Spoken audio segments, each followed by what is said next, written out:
Comment gérer ses émotions quand on entreprend, quand on est entrepreneur? Et surtout quand on est entrepreneur zèbre, HP et ou hypersensible. Cette question, on me la pose très souvent. Je comprends la question. Moi-même, je vis ces ascenseurs émotionnels quand on monte très haut et qu'on peut descendre très bas. Et effectivement, c'est l'un des challenges des entrepreneuses zèbres. Toutefois, dans cette vidéo, j'ai envie de te proposer un autre regard sur les émotions. Non pas comment gérer les émotions, comment faire en sorte pour moi ressentir ces émotions souvent négatives, c'est de ça qu'on parle. Comment ne pas prendre trop à cœur des remarques, comment ne pas prendre trop à cœur des échecs. Et j'en parle dans d'autres vidéos.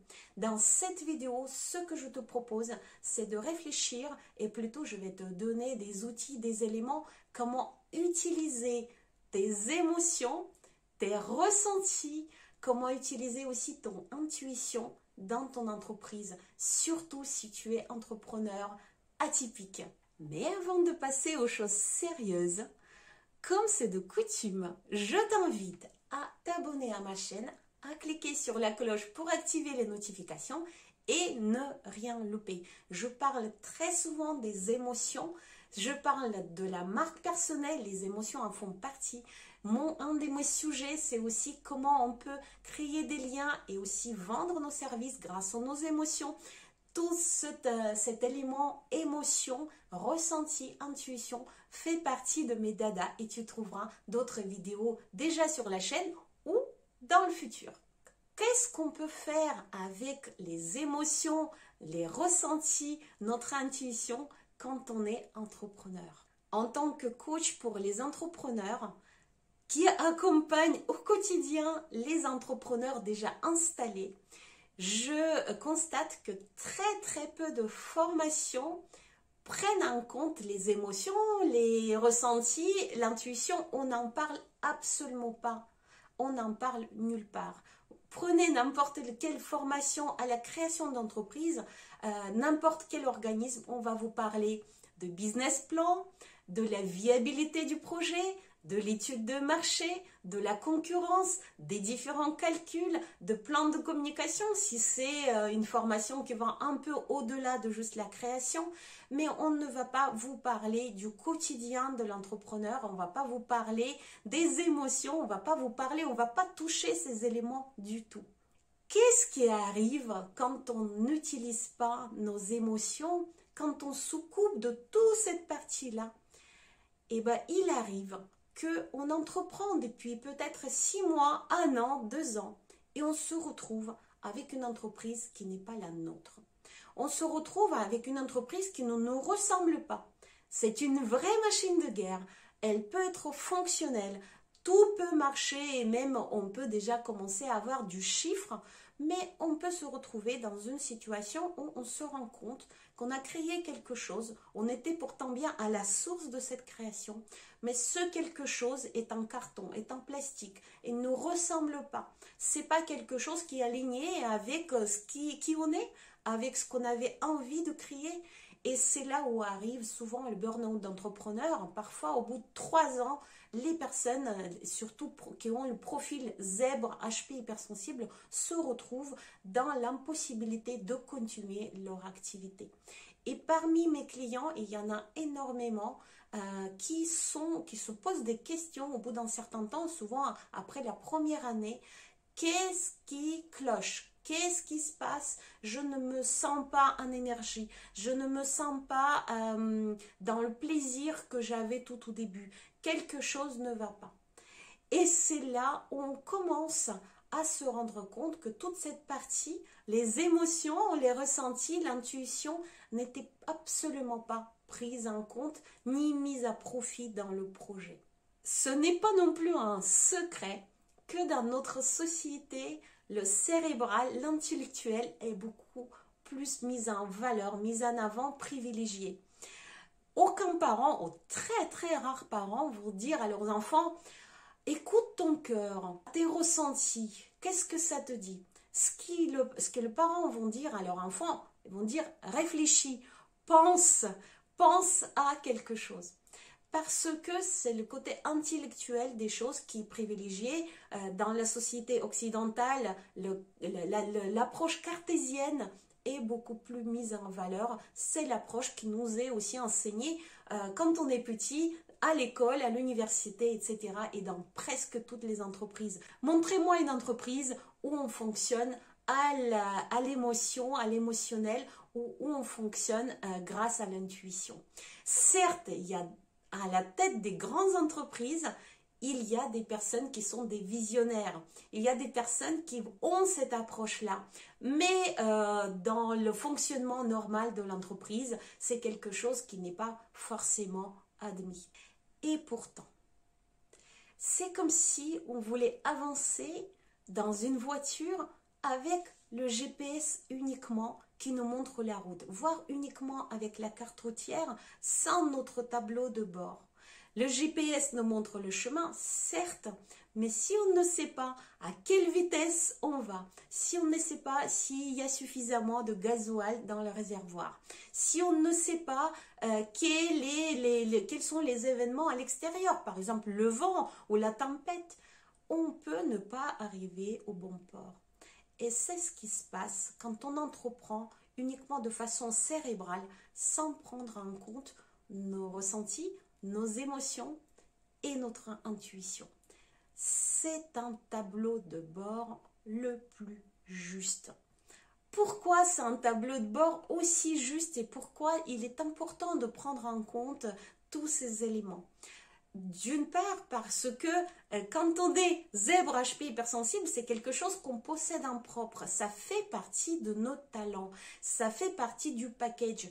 On ressent beaucoup plus finement l'environnement, on ressent plus finement les personnes aussi.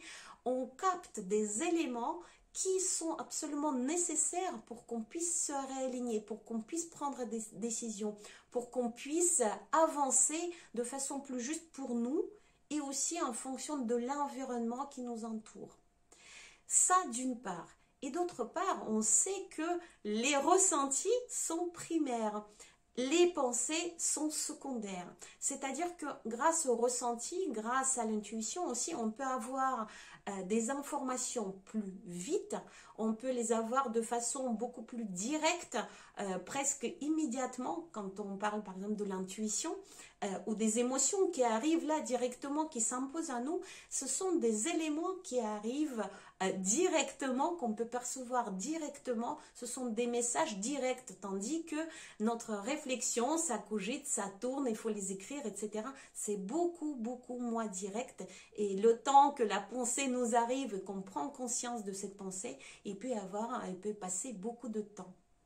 Donc, c'est pour ça qu'il est important d'utiliser le tableau de bord de nos ressentis, de nos émotions, de notre intuition dans notre entreprise, surtout quand on est zèbre HP hypersensible comme moi je le suis. J'espère déjà que je vous ai convaincu sur cette partie-là. Il est important, et c'est ça mon message, de prendre en compte entièrement nos émotions, nos ressentis, notre intuition dans notre entreprise. Et d'ailleurs, il y a certaines méthodes qui l'ont bien compris, comme par exemple la méthode agile. Il existe dans cette méthode quelque chose qui s'appelle l'échelle émotionnelle. Tous les jours, quand on avance dans le projet, on vérifie sur l'échelle émotionnelle si ce qui a été fait de la veille correspond émotionnellement à quelque chose qu'on cherche. En gros, est-ce que ça nous plaît? Est-ce que ça nous déplaît? Est-ce que ça génère des émotions agréables ou désagréables? D'une part, si c'est oui, on continue. Si c'est non, on regarde qu'est-ce qui peut être changé, voir est-ce qu'il y a des choses qui peuvent être abandonnées totalement, voire on peut faire un pivot et abandonner totalement le projet. C'est quelque chose qui est utilisé en équipe, mais on peut évidemment l'utiliser aussi individuellement dans notre entreprise. Et d'ailleurs, dans tous mes programmes, dans tous mes accompagnements, dans OseZebraid, dans presque toutes mes masterclass et dans le masterclass spécifique qui parle justement d'utilisation de l'intuition dans l'entrepreneuriat, on parle de cette possibilité d'utiliser ça comme un outil, un vrai outil, un outil en dur, j'ai envie de dire. C'est pas une vue de l'esprit, c'est pas quelque chose qui est perché, c'est quelque chose qui fonctionne réellement. Et justement, concrètement, si on ne veut pas être perché, comment on peut utiliser nos ressentis, notre intuition, nos émotions dans l'entreprise, dans l'entrepreneuriat? Dans quel domaine concrètement on peut l'utiliser au mieux? Dans la partie de la vidéo qui va suivre, j'espère que tu vas rester d'ailleurs jusqu'au bout, je vais te donner ces quelques éléments, les premiers qui me sont venus à l'esprit quand j'ai préparé cette vidéo. Et la première pensée, la première idée qui m'est venue, c'est justement l'idéation. L'intuition, les ressentis, nos émotions peuvent être utilisées déjà au stade de l'idée. Quand on cherche une idée qui nous fait vibrer, et si tu es zèbre, HP, hypersensible, le sens est très important pour toi, cet alignement est extrêmement important, peut-être même plus important, j'en parlerai dans d'autres vidéos, que juste le matériel, gagner de l'argent, faire du chiffre. Ce que tu recherches, c'est d'avoir du sens dans cette activité, d'apporter de la valeur, aider les personnes. Et du coup, ce que tu cherches, c'est une activité qui te ferait vibrer. Dans le mot vibrer, il y a cette idée de vibration. Vibration, ce n'est pas cérébral. C'est totalement corporel. Ce sont des ondes. On peut parler là de l'électromagnétique, d'électrique, de ce que tu veux, de la physique quantique. Mais en tout cas, ce qui est sûr, c'est que les vibrations, ce n'est pas cérébral, c'est corporel. Quand on dit « je vibre à l'unisson » avec quelqu'un, c'est corporel. On le ressent, on le vit au niveau de notre corps et pas au niveau de notre cerveau. Et donc déjà, dans l'idéation, quand on se projette dans notre entreprise, il est important de prendre en compte les émotions, l'intuition, nos ressentis corporels, parce que c'est ça qui va nous aider à nous réaligner avec nos besoins, avec nos envies, avec notre zone de génie, avec notre vision, les choses qu'on veut apporter au monde. Et voilà déjà le premier domaine dans lequel, dans l'entrepreneuriat, ces éléments, les ressentis, les émotions, l'intuition peuvent être utilisés. Deuxième domaine dans lequel ça peut être utilisé, c'est dans la prise de décision. Combien de fois par jour tu dois prendre des décisions quand tu es entrepreneur? Une multitude de fois tous les jours, des petites décisions et des grandes décisions. Et l'une des problématiques, l'un des challenges de zèbre entreprenante, c'est justement la prise de décision. C'est compliqué de décider et c'est compliqué de décider de façon à ne pas revenir sur ta décision plus tard. Est-ce que c'est parce que on utilise surtout les méthodes cérébrales de prise de décision? En gros, les plus, les moins, je compte le score et je décide. Cette façon-là est vraiment partielle. Ça ne prend pas en compte tout un pan de notre vie qui est notre vie corporelle et donc nos émotions. Il y a d'autres manières de prendre les décisions en utilisant justement cette échelle émotionnelle. Quand je pense à la première solution, qu'est-ce que je ressens? Quand je pense à la seconde solution, qu'est-ce que je ressens? Et je choisis en fonction de ça. Ce n'est qu'un petit exemple de comment on peut utiliser nos émotions dans la prise de décision. J'ai d'autres vidéos sur le sujet si ça t'intéresse. Le troisième domaine dans lequel ça peut être utilisé, mine de rien, c'est l'efficacité. Souvent, les zèbres ont du mal à s'organiser, ils ont du mal à être productives parce qu'elles s'éparpillent, parce qu'elles ont plein d'idées à la seconde, elles ont du mal. Ça, c'est un vrai challenge. Et si on utilisait les ressentis, si on utilisait ce que notre corps nous propose, je suis sûre que ça t'est déjà arrivé que une journée, par exemple un lundi, aujourd'hui concrètement, on est mardi. Mardi, j'ai décidé de faire et tu as toute une liste de choses. Et puis finalement, ce que tu fais, c'est complètement différent. Ce que tu fais, c'est peut-être de l'écriture, ce que tu fais, c'est peut-être quelque chose de créatif, ce que tu fais, c'est peut-être quelque chose que ça fait longtemps que tu voulais le faire et tu n'y arrivais pas. Et là, ça vient.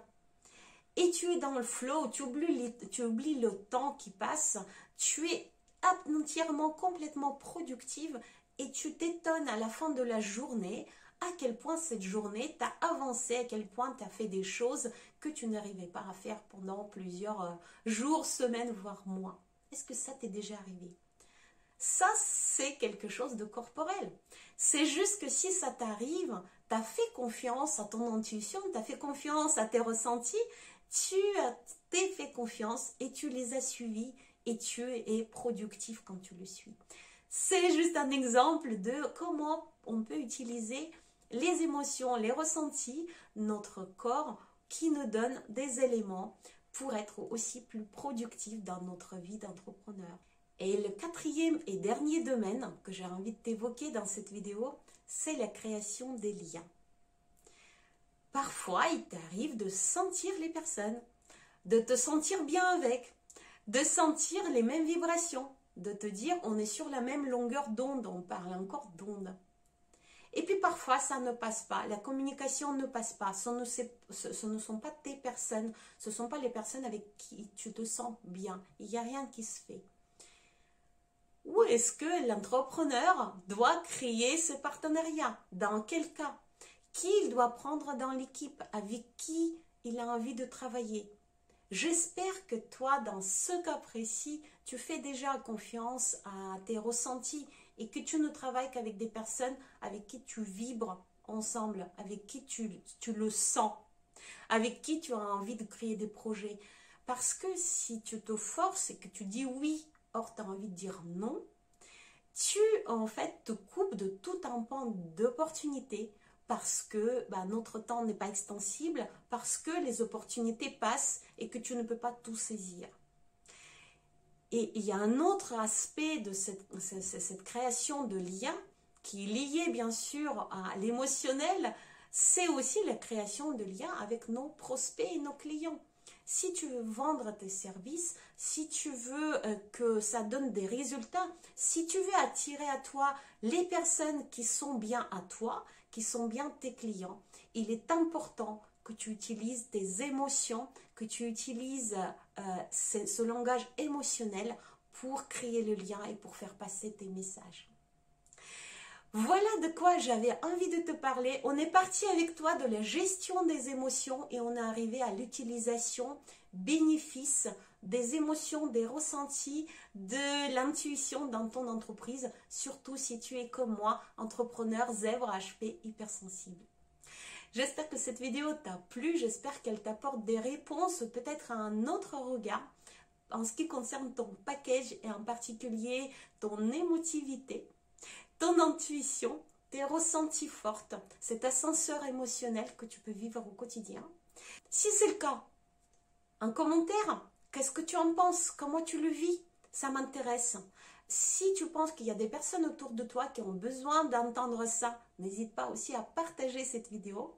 Et évidemment, je t'invite tout de suite, si tu ne l'as pas encore fait, à cliquer pour t'abonner à ma chaîne et ne rien louper de mes prochaines vidéos. C'était donc Vesselina Malum, je suis coach pour entrepreneurs atypiques, zèbre HP hypersensibles, que j'accompagne pour créer et activer leur marque personnelle alignée et entreprendre de leur propre manière, selon leurs propres règles, avec les personnes qui leur ressemblent. Et je te dis à très très bientôt. Ciao, ciao.